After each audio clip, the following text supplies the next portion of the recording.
현대차가 자율주행이 가능한 친환경 상용차의 국내 출시를 앞둔 것으로 저희 한국경제TV 취재 결과 확인됐습니다. 운전자 없이 달리는 트럭, 조만간 만나볼 수 있을 전망인데 하지만 이 제도나 인프라가 충분하지 않다는 게 문제입니다. 신재근, 송민아 기자가 단독 보도합니다.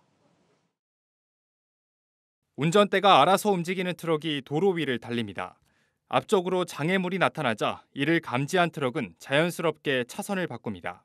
운전자가 없어도 스스로 주행이 가능한 레벨 3 수준의 상용차 자율주행 시연 모습입니다.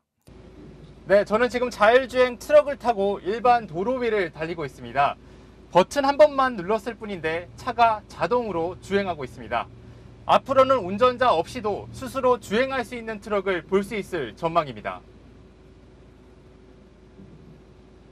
현대차는 최근 수소 전기 트럭 엑시언트로 이보다 더 앞선 자율주행 기술인 레벨 4 수준의 테스트를 진행 중인 것으로 한국경제TV 취재 결과 확인됐습니다.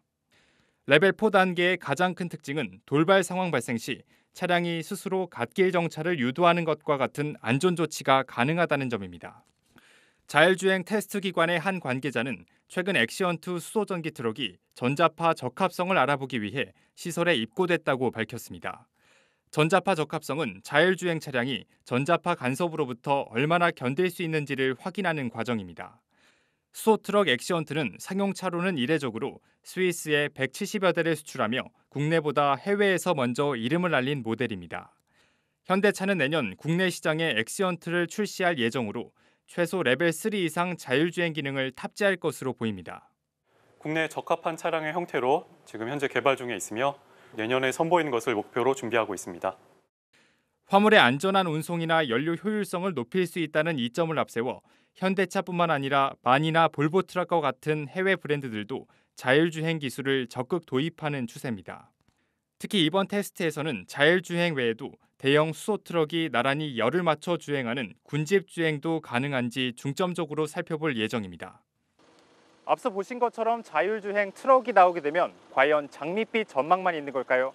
이어서 송민화 기자입니다.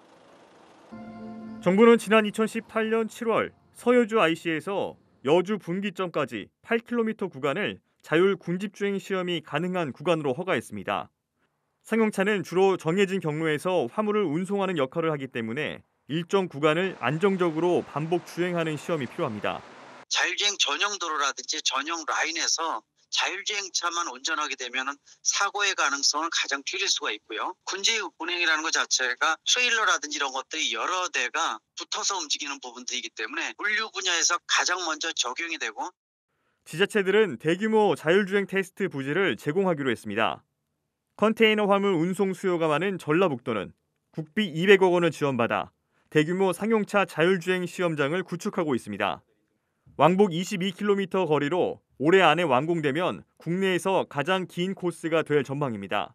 중소에서 대기업까지도 다 이제 사용을 하겠다라는 부분이 있어요. 지금 자동차 관련으로 해가지고 기술 개발이나 기업 지원 사업으로는 저희 도내 기업들한테 지원을 계속 하고 있기 때문에 그거랑 같이 이제 유기적으로 지원을 하면.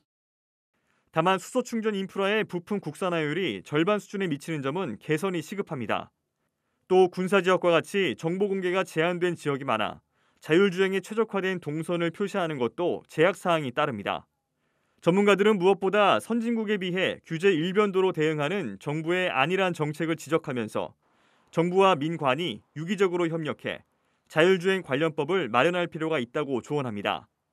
한국경제TV 신재근, 송민아입니다.